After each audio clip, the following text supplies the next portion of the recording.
Shiny Pokemon. You either love them, hate them, or spend 6 months of your life hunting them for something that barely changes. However, one thing people seem to hate is how Gamefreak decides that they want to make some Pokemon never shine at all. This is called the Shiny Lock. Whoop-de-doo, we didn't see that coming.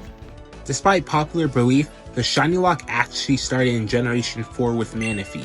If you transferred the Manaphy egg from Ranger to a Generation 4 game, it 100% will never be shiny. But people somehow found a workaround to this. If you trade it to another Generation 4 game, Manaphy is able to become shiny if you hatch a shiny one, of course. Not that you'll ever actually hatch a shiny Manaphy. However, in Generation 5, this was where true shiny locks started to happen. Pokemon like Reshiram, Zekrom, and Victini were never able to become shiny at all. However, there was also a workaround to this too, believe it or not. All you needed was an action replay, and boom, shiny Victini. Now in this video, I'm gonna go over why Gamefreak shiny locks Pokemon in the first place, and why I ultimately think they're hurting the game. But real quick though, if you're brand new to the channel, why not subscribe? I make tons of Pokemon commentary videos like this one, and if you think you're subscribed, just double check and make sure you're actually subscribed, because I know you're some guys who watch my videos and you're not actually subscribed. So yeah, let's just get into it. The first reason why I think shiny locks exist is because of confusion. Now, if you comment saying that I'm a fucking idiot, I don't blame you. I'm not the smartest person in real life, but hear me out. Okay. This seems like a possible reason. I mean, the reason why they don't release it as Zerfluke because Game Freak thought it would be too confusing for people to figure out. Clearly. Now, for the confusion part. Imagine you're encountering a legendary Pokemon, and then you're flabbergasted that your Kyogre is randomly pink, and you reset the game because you thought the game was glitched. Or maybe just story purposes, I guess. In one cutscene, the Pokemon can look normal, and BAM! It's a different color. Now, this is definitely the most asinine reason, but knowing Game Freak, it's probably a plausible one, and it could explain why legendary Pokemon were shiny locked during the Indigo Disc. It's normal in the overworld, but there's no battle cutscene to make it randomly shiny when you battle it. But who knows why they shiny locked those guys in the first place. Now, the next reason I want to go over is how they shiny lock the quote-unquote important Pokemon. This makes slightly more sense, but still kind of inconsistent, and I'll get to that.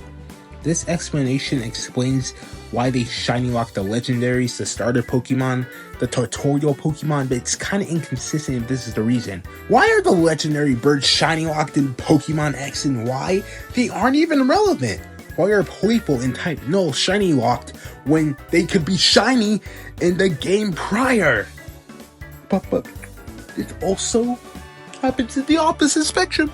Look at Kira. It could be shiny, but in Pokemon Black and White too, it's still shiny.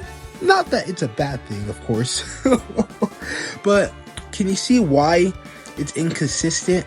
This could realistically be the reason why there are shiny locks, but the inconsistent shiny locks on Pokemon makes this reason flawed as well. Now, the third reason why I think shiny locks exist is because they just want people to play through the game. This one's half and half. For one reason, people don't have to be in purgatory resetting for a shiny starter, but at the same time, shiny hunting is a very good alternative, and they know we like shiny Pokemon. Just look at the free handouts they've been giving us recently. In all honesty though, this is probably the least likely reason on why shiny locks exist, so let's just move on. Okay, now the final reason why I think shiny locks exist is because they just want the game to be simpler.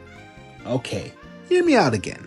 It's a combination of the first and third reason, but I feel like they just want simple gameplay, and one way to do that is just the shiny locks in Pokemon. Because I know they've probably heard complaints of the uncatchable pooch, and that's why shiny locked in Oras.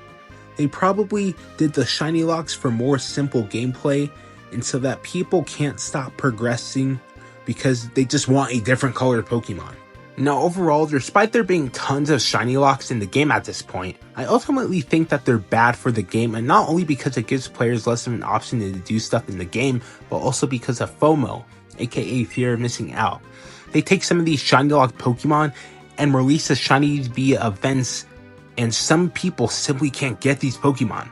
For example, I missed out on the shiny Galarian birds because I didn't own Sword and Shield, and who knows when I'll get those guys because I can't trade for them on the GTS, since the GTS bans event Pokemon, and even if I found a trade for them, chances are the other person wants an event-only Pokemon as well, whether that be a mythical Pokemon, a shiny mythical Pokemon, who knows? I just got a shiny Zacian recently, but I could have had a much easier time getting one if it wasn't shiny locked. So long story short, because there's such a limited supply of them, it makes it harder for people to obtain those Pokemon, and this could easily be solved if they just released the shiny versions of them in the game. Overall, shiny locks are bad for the Game Freak. Shinies generate more hype into the game, and if you shiny lock those good shinies, then people get progressively less interested in the games and will run back to the older games where shiny locks were non-existent. Anyways, that's gonna be it for today's video. If you enjoyed it, make sure to like the video, subscribe to the channel, join the Discord server, and comment down below your favorite shiny Pokemon. Anyways, I'll see you guys in the next video. Peace.